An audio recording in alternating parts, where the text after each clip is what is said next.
The second point I'm going to make about the Aristeia is the way the hero of the Aristeia, and in Book 5 again this is Diomedes, steps out from that backdrop of the battle books and how his quality is demonstrated.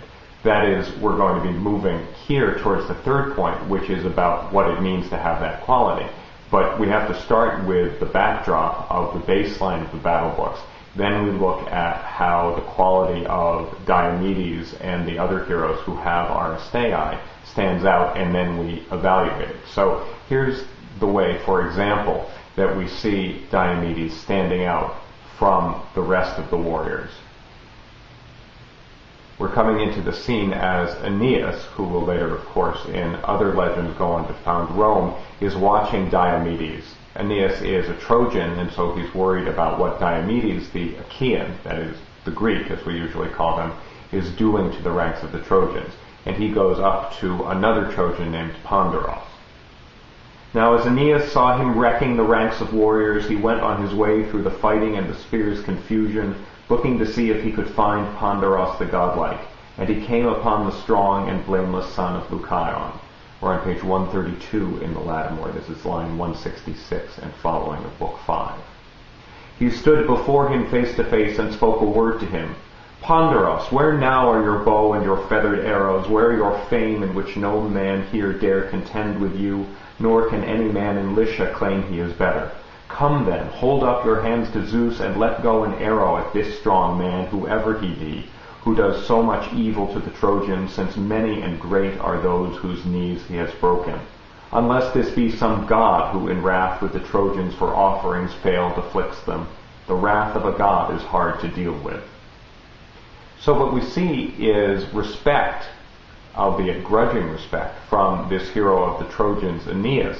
The way that he sees Diomedes as such a threat indicates how far ahead of the rest of the warriors this warrior, Diomedes, who is having his Aristeia, is.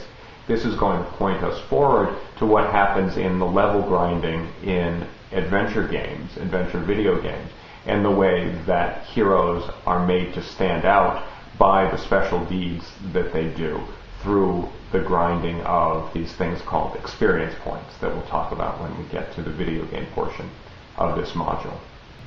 And the third point I want to make about the Homeric Aristeia is the way it shades into thinking about what it means to be a good person, that is, the values that Greek warriors were supposed to uphold. So here we have part of what I'm calling the boss fight, the end of Diomedes' Aristeia, when he actually does fight Aeneas. We're on page 139 of the Lattimore, line 431 of Book 5. Now as these were talking in this way with each other, Diomedes of the great war cry made for Aeneas.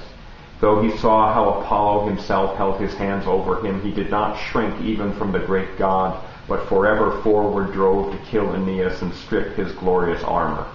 3 times, furious to cut him down, he drove forward, and 3 times Apollo battered aside the bright shield.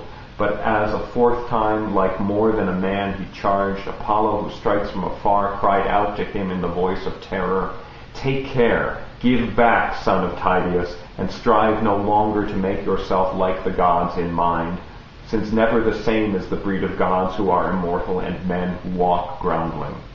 He spoke, and Tydeus' son gave backward only a little, avoiding the anger of him who strikes from afar, Apollo, who caught Aeneas now away from the onslaught and set him in the sacred keep of Pergamos, where was built his own temple. So you see that Diomedes is strong enough to challenge a god, and he is actually about to do harm to Apollo. But when Apollo tells him to stop, he does give back. And so the great prowess that Diomedes has, and has to the end of the boss fight, shades into the idea that in demonstrating prowess, you learn how to be a paragon of excellence in every way. Excellence not only on the battlefield, but also in being able to perceive what the limits of one's life are. And this becomes even more important when we move into talking about Achilles, who really does push the boundaries of what it means to be a great warrior and whether that really is compatible with being a good person. So those are the 3 points about Aristeia.